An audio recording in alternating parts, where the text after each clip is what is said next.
Bonjour à toutes et tous. Déjà, un grand merci d'être encore là, midi. En plus, on va parler gastronomie, donc normalement, ça devrait vous ouvrir l'appétit. Et on va essayer d'être le plus concis possible pour qu'on puisse avoir le plus d'interactions possible. Bonjour à tous. Peut-être, Corentin, si tu veux te présenter, puis présenter le projet, puis après, moi, je prendrai le Je commence. Donc, Corentin Ribon, je suis le directeur du CFA de la gastronomie, qui est un projet que l'on mène depuis 2 ans maintenant et qui voit le jour actuellement sur l'agglomération lyonnaise. Alors, pour ce qu'on avait à vous présenter aujourd'hui, en fait, on veut vous partager une expérience qui est en cours, puisque le CFA de la gastronomie, qui a démarré ses activités au mois de septembre de cette année, va ouvrir des baccalauréats professionnels en cuisine, restauration, service et en cuisine, pardon, oui, non, si, en cuisine et en service, voilà, ça s'appelle commercialisation, voilà, et service en hôtellerie-restauration. Au mois de septembre de l'année prochaine, au château de la Croix-Laval, qui se situe dans l'ouest lyonnais. Et donc, on est en pleine élaboration de ce projet, en pleine maturation de ce projet. On voulait vous partager notre méthodologie, notre expérimentation, au regard des enjeux EdTech qui sont en train de se dégager.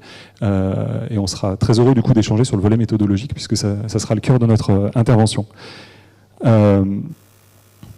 Alors, peut-être pour commencer, dire qu'on a un objectif principal qui paraît un peu complexe peut-être à envisager au départ, c'est-à-dire il y a une forme d'antinomie entre parler de EdTech et de solutions numériques et puis de parler de cuisine. La cuisine se numérise assez mal, en tout cas dans l'assiette, et donc il y a un vrai paradoxe à se dire, est-ce qu'on peut faire du distanciel, est-ce qu'on peut faire du numérique, est-ce qu'on peut faire de la EdTech, en liant cette question à la question des métiers de bouche. On a un principe qui est exposé là, c'est le geste au centre de tout. Peut-être, Corentin, tu peux parler du diagnostic, parce que vous le savez, on en parle beaucoup, c'est un secteur qui est meurtri en ce moment, du point de vue de l'emploi et de l'attractivité du métier, mais il y a aussi des sujets sur le volet éducatif et de la filière de formation. Juste pour vous donner un petit peu le cadre du projet, donc la loi de 2018 qui libéralise donc l'apprentissage, donc a permis à un certain nombre d'entreprises de s'emparer ou de se réemparer de la création ou du développement de CFA, donc CFA Centre de formation d'apprentis, à tous les niveaux, hein, du CAP au Bac+. Et donc on a commencé à réunir à partir de septembre 2018 donc des professionnels de la restauration à Lyon. C'est vrai qu'on est dans un creuset un peu fantastique à Lyon, la gastronomie, Monsieur Paul, la cité de la gastronomie qui va redémarrer, la vallée de la gastronomie, et donc effectivement il y a toute une dynamique autour de la gastronomie avec aussi de très grandes écoles, alors dans le supérieur, l'Institut Paul Bocuse et l'Institut Vatel qui sont nés ici. Voilà, donc on a voulu apporter une nouvelle offre dédiée plutôt à la jeunesse, donc vraiment avec des jeunes qui sortent de 3e, pour les accompagner sur une entrée dans la profession, l'apprentissage, donc en hôtellerie, en restauration en particulier, donc dans la cuisine, le service, et puis on a ajouté la pâtisserie et la boulangerie. Et donc effectivement, le modèle, il repose beaucoup sur la question du geste et de la maîtrise technique. Et pour ça, on a fait un certain nombre de constats. Il y a pas mal d'échecs dans l'apprentissage. Les chiffres de l'UMI et du FAFI de 2017, c'était à peu près 47% des jeunes qui ne finissent pas leur apprentissage en entreprise où ils ont commencé, et 25% qui ne finissent pas leur apprentissage. Donc près d'un quart des jeunes qui s'arrêtent en cours de route. Donc comment on pouvait essayer de lutter contre ça? Donc ça c'était un de nos premiers constats. Un deuxième constat qui était que avec le développement de la restauration hors domicile, ça a été phénoménal ces 40 dernières années.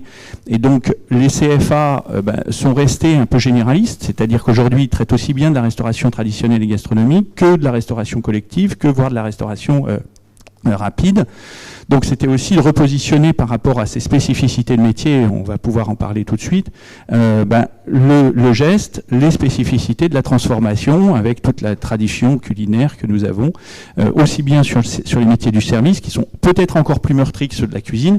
C'est assez effarant, le Covid a vraiment cassé l'orientation vers les métiers de la salle, c'était déjà pas très facile avant, mais c'est encore plus fort.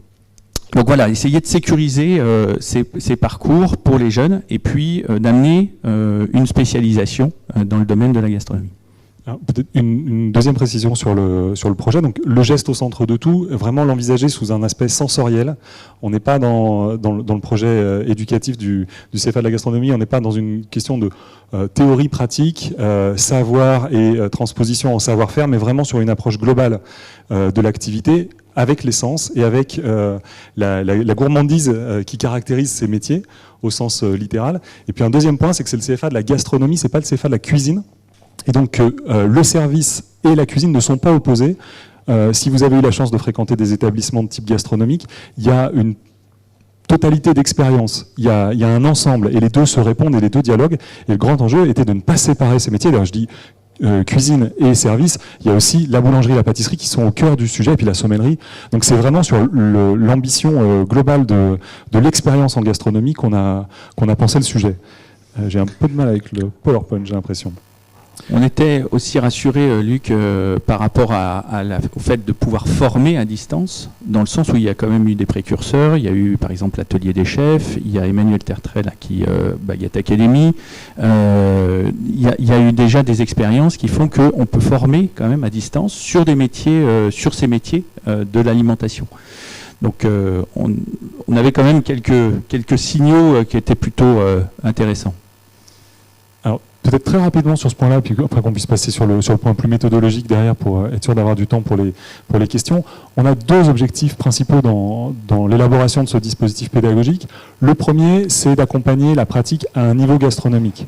Des établissements de formation en cuisine et en service, il y en a. Avec les contraintes qui sont ceux des diplômes, il n'est pas évident de dégager un espace-temps maximum pour la pratique, pour pouvoir l'amener à un niveau qui est celui de ces établissements-là. Donc c'était le grand enjeu, c'est de dire est-ce qu'on peut faire sur un baccalauréat en 3 ans une préparation à l'insertion dans le monde professionnel par le biais de l'apprentissage qui soit au bon niveau de pratique, c'est-à-dire avec les standards du métier et avec la subtilité d'expérience qui s'acquiert avec le temps et avec la pratique. Donc ça c'est l'objectif principal. Mais en même temps, en faisant le choix des diplômes, Corentin, tu pourras peut-être revenir notamment sur le fait de choisir de faire des diplômes et pas des titres professionnels ou des CQP. L'ambition qui va avec, c'est le fait que les apprentis puissent obtenir leur baccalauréat, qu'ils viennent d'une reconversion professionnelle éventuellement, mais qu'ils viennent aussi directement d'une sortie de 3e. Donc c'est-à-dire qu'on parle de public jeune, parce qu'on sort de 3e entre 14 et 16 ans, grosso modo.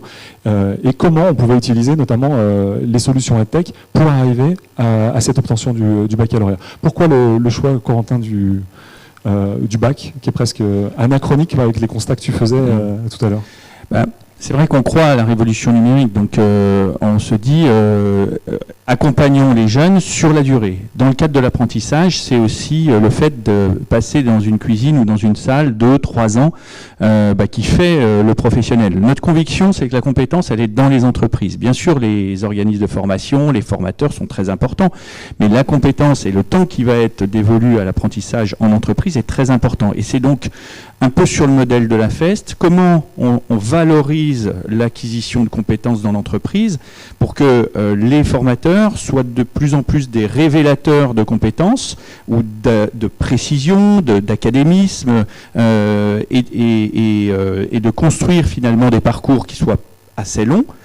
Pourquoi le diplôme? Parce que le diplôme, c'est quand même une valeur sûre.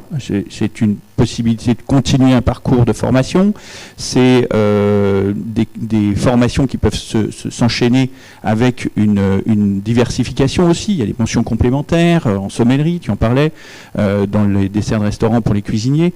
Voilà, donc il y a des vrais parcours qui peuvent se faire sur 3-4 ans et qui sont très structurants. Et puis ensuite, ça permet aux jeunes de continuer sur un BTS ou sur une école type Institut Paul Bocuse ou autre.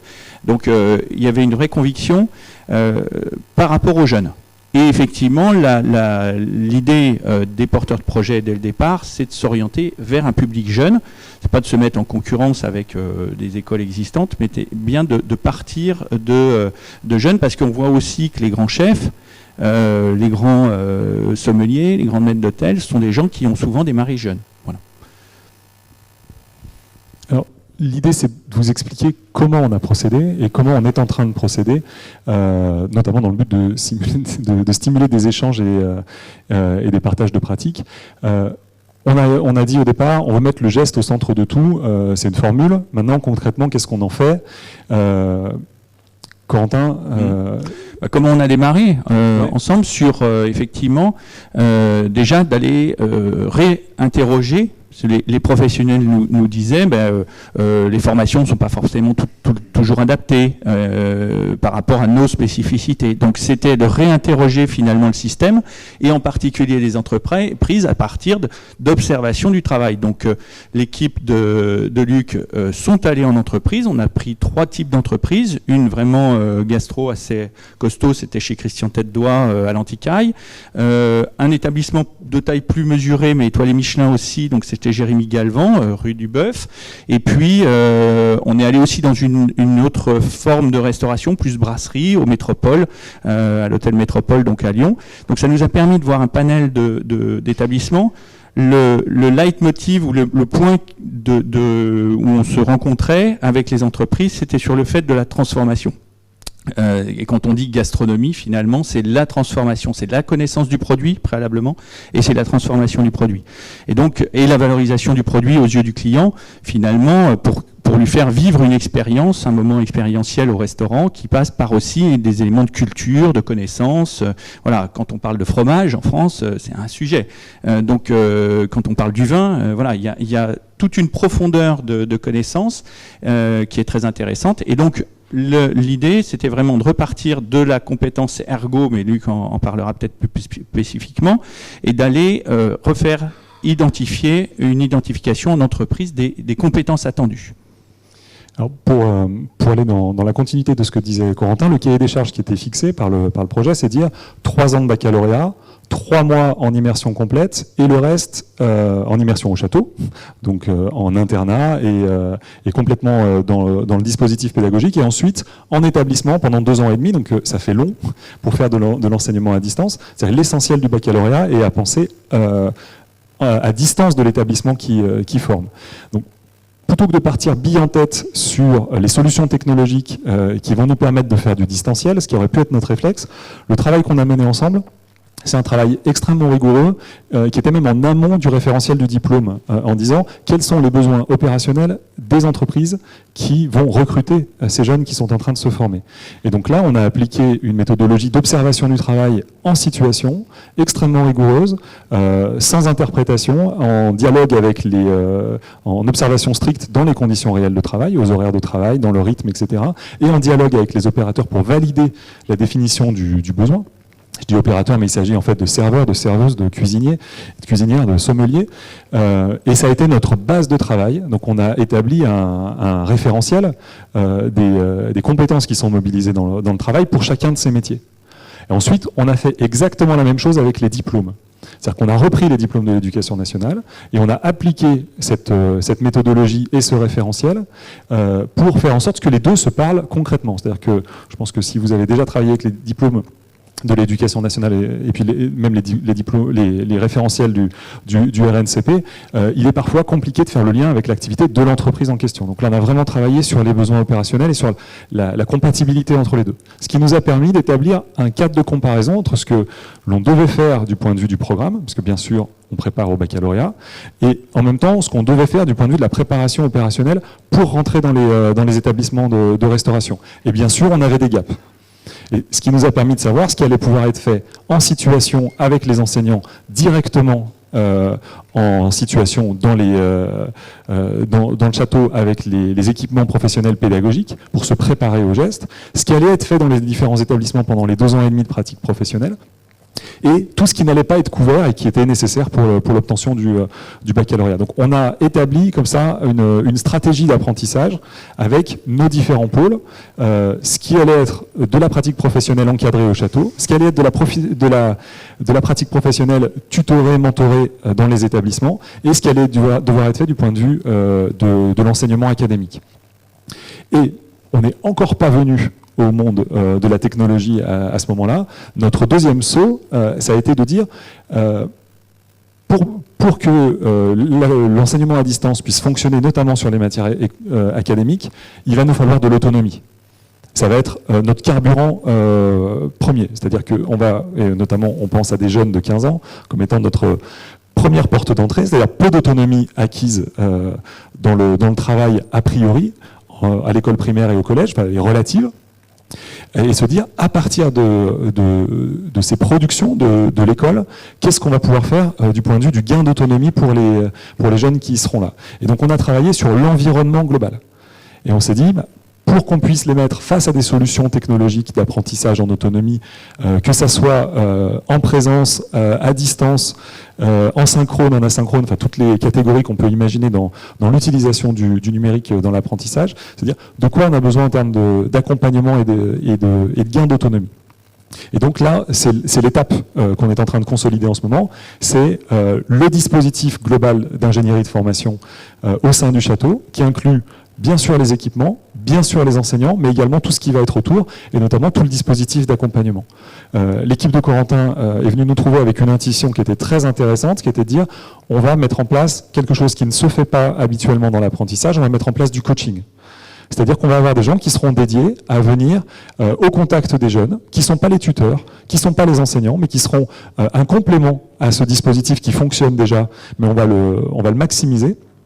Et on est même allé encore plus loin en travaillant sur ce cahier des charges, c'est qu'on s'est rendu compte qu'on avait sans doute besoin encore d'un autre métier. Donc on a les enseignants techno, qui font les cours de cuisine, de service, etc. On a les enseignants académiques qui vont faire les cours de français, d'anglais, de sécurité, etc. Tout le programme du baccalauréat. On a les coachs qui vont faire le lien avec les tuteurs en entreprise. Et on est en train d'imaginer un autre rôle, qui est un rôle de facilitateur pédagogique d'une certaine manière, qui va permettre aux jeunes d'être accompagnés dans leur prise d'autonomie au fur et à mesure des 3 mois qu'ils vont pouvoir passer au château. Donc finalement, et c'est la grande étape qu'on voulait témoigner avec vous, c'est avant d'arriver sur les solutions technologiques qu'on est en train d'investiguer en ce moment, on a déjà eu plein de contacts, et si vous avez envie d'en parler avec nous, vous êtes les bienvenus, bien entendu, mais avant d'arriver à cette étape-là, on a fait le choix d'abord de se centrer sur la pratique professionnelle et sur l'exercice professionnel auquel le château doit préparer. Et ensuite, on a travaillé sur l'accompagnement global des apprenants, quel que soit leur profil, en faisant en sorte de pouvoir proposer la solution la plus encadrante, notamment pour les publics les plus jeunes ou les plus fragiles par rapport à l'apprentissage. Et donc, l'élément, c'est de dire, on part du geste professionnel, on veut arriver à une solution hybride, et le lien entre les deux va se faire par de l'accompagnement humain et par un dispositif d'ingénierie pédagogique centré sur l'accompagnement à la prise d'autonomie, c'est-à-dire de la remédiation de difficultés dans les exercices, la possibilité de faire des sorties culturelles qui vont venir appuyer certains points pour rendre concrets les apprentissages, toutes les choses que le numérique, a priori, ne permettra pas de faire de la même manière, et donc de maximiser les chances de succès du dispositif numérique en le préparant et en l'encadrant au maximum au départ. Et peut-être juste avant de vous donner la parole, un point qui nous semblait aussi important de partager, l'équipe projet du CFA de la gastronomie a pensé dès le début, non pas ce dispositif comme une préparation à l'emploi, comme on pourrait imaginer, en disant il faut que cet enseignement professionnel prépare des bons petits soldats pour la gastronomie. C'était beaucoup plus ambitieux que ça. C'était de dire, et notamment Christian Tête-Doigt, qui est à la tête avec Corentin du dispositif depuis le début, a dit la crise qu'on traverse actuellement dans l'intérêt pour nos métiers et dans l'intérêt pour nos diplômes vient aussi du fait qu'on a laissé filer la question de la transmission et de la transmission aux plus jeunes. Et il faut qu'on s'en réempare. Et tout le dispositif qu'on est en train de concevoir, on s'attache notamment avec les chefs étoilés de la région lyonnaise à créer de la porosité entre les deux, c'est-à-dire que les jeunes et le dispositif du château doivent aussi permettre des changements de pratique à l'intérieur du monde professionnel.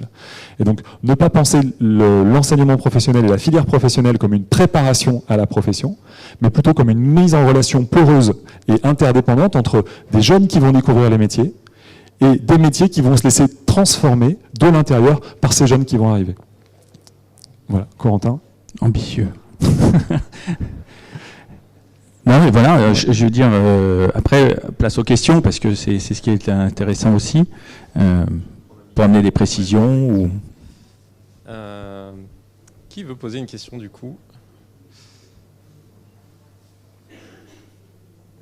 Vous avez été exhaustif. Une question? Ah. Mathieu, bonjour, Mathieu, dirigeant de la société Sequoia. Vous décrivez parfaitement du coup la logique de mobiliser les acteurs de la EdTech, tout en ayant observé les gestes métiers, compris la situation. Très clair. Aujourd'hui, ma question, c'est vous en êtes où dans cette mobilisation de la EdTech? Quelles solutions concrètes est-ce que vous avez mises en place? Alors, le projet n'a pas tout à fait évolué comme on le souhaitait, entre autres à cause de la crise qu'on vient de traverser, dans le sens où on avait prévu une ouverture de la Croix-Laval, du château de la Croix-Laval, donc qui va être notre établissement support pour toute la formation justement aux gestes et puis autour des savoir-être, des soft skills. Donc là, l'ouverture a été repoussée à septembre 2022. Néanmoins, on a voulu démarrer tout de suite et donc on s'est associé avec deux acteurs, donc Baguette Academy sur la boulangerie, donc qui nous amène les contenus pédagogiques autour de la pratique, donc boulangerie, et puis l'atelier des chefs sur pâtisserie et cuisine. Donc là, on est en lien avec ces acteurs-là. Et puis, l'objectif, c'est effectivement d'identifier des acteurs qui peuvent nous aider à gérer les contenus pédagogiques, à gérer l'avis du CFA avec différents outils, que ce soit des outils de gestion ou des outils de suivi ou de validation pédagogique. Donc on a aussi fait le choix d'une application qui s'appelle GoWithApp en termes d'évaluation tout au long du parcours. Voilà, donc petit à petit, on agrège des compétences autour de nous et on est un peu sur cette phase cahier des charges et choix des partenaires. Est-ce que vous avez d'autres questions?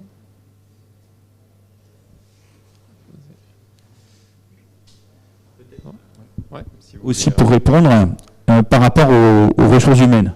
Les formateurs, parce qu'on est sur ces sujets, les formateurs, ça leur demande une évolution aussi. Je veux dire, un peu naturellement, on ne trouve pas un super boulanger qui est en même temps un super formateur et qui est en même temps très ouvert au monde du digital. Il s'avère qu'on l'a trouvé celui-là, mais c'est un peu exceptionnel. C'est pas dans tous les métiers pareil, et c'est pas tous les formateurs qui sont capés ou câblés de la même façon. Donc ça c'est un vrai enjeu. Et aujourd'hui, par exemple, on a identifié le bahut SIDO qui nous aide à intégrer nos formateurs sur ces dimensions-là. Et ça va être majeur par rapport au projet, c'est d'accompagner notre communauté de formateurs qui vont peut-être être aussi des intervenants extérieurs, on veut faire des masterclass, on veut... Donc, comme le disait très bien Luc, c'est générer de la porosité aussi avec la profession pour qu'on amène des gens à cette technologie, à ces façons de faire. Moi, j'ai passé mon habilitation pour faire le lien avec l'intervention qui était juste avant, mon habilitation H0B0, habilitation électrique, en distanciel à 80% et en synchrone ensuite en visio.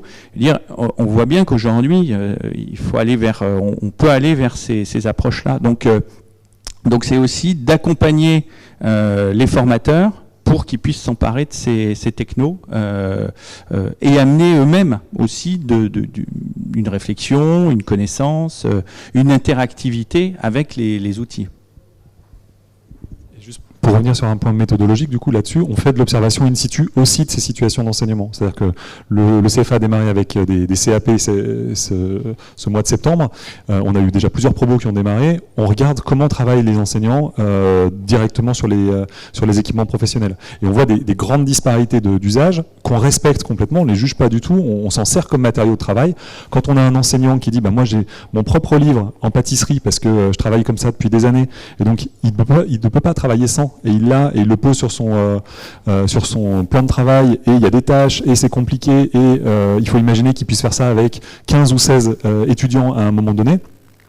On part de la situation réelle, et on se dit comment on peut transposer ça, et comment on peut l'améliorer pour son confort à lui, pour la performance de l'explication en situation réelle, et comment on peut la numériser aussi pour qu'on puisse la récapituler à d'autres moments.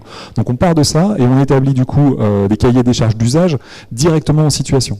Et on n'essaye pas de se dire, est-ce que cette solution-là va répondre à notre problème? On pose le problème et on interpelle le monde EdTech en disant, est-ce que vous êtes susceptible de nous apporter une réponse convenable là-dessus? Et après, la difficulté, c'est la convergence des outils, ça sera sans doute notre prochaine étape, parce que pour l'instant, on n'a pas trouvé de solution, bien entendu, qui fait tout, surtout dans le monde de la gastronomie, où on a différents niveaux de maturité. En cuisine, il existe beaucoup de contenu. En service, il n'y en a pas du tout. Il n'existe pas de contenu... pardon, je caricature parce qu'il y a il y a les Greta, le réseau des Greta qui a fait quelque chose. Donc, mais c'est pas au niveau de maturité que ce qui existe ailleurs. Donc on a des enjeux qui sont multiples pour le faire. L'idée, c'est d'apprendre en marchant et toujours de partir des situations concrètes. Ça ne veut pas rêver l'enseignant qu'on voudrait, mais partir des formateurs qu'on a aujourd'hui avec les talents qu'ils ont déjà et puis les besoins de monter en compétences qu'ils peuvent avoir après pour établir le besoin de l'outil. Merci beaucoup. Je vais devoir vous... Merci. Ah, il y avait une dernière question. Ah, allez, la dernière, parce que c'est toi, Patrick. Ah, c'est d'abord la question. Simplement, excusez-moi. Est-ce que votre projet est soutenu par l'éducation nationale? Parce que l'offre que vous proposez est offerte aussi dans le public, avec le lycée François Rabelais. Donc, je ne sais pas de quelle façon vous inscrivez par rapport à ça. On a rencontré les équipes. Alors, on est soutenu pas par l'éducation nationale, mais par l'État et la région à travers un projet IFPAI dans le cadre du PIA. Donc, dans ce cadre-là, on est soutenu par État et région, et on est en lien avec l'éducation nationale, au moins pour leur dire ce que l'on fait et voir s'il y a un moment des convergences. Là où il peut y avoir déjà des convergences très identifiées, sur la question de la valorisation des métiers. Et d'ailleurs, on avait commencé à travailler sur ces approches-là avec Ergo. C'était le tout début de les prémices de notre collaboration, notre partenariat. C'est autour de la valorisation des métiers. Autant les émissions de cuisine, de pâtisserie portent un peu l'orientation vers ces métiers, autant pour la salle, par exemple, ça n'existe pas. Il n'y a pas d'émission qui valorise les métiers de la salle. Et donc, c'est aussi de voir avec ces acteurs-là, et donc là, il y a toute une chaîne de valeur qui est très intéressante entre, effectivement, le public.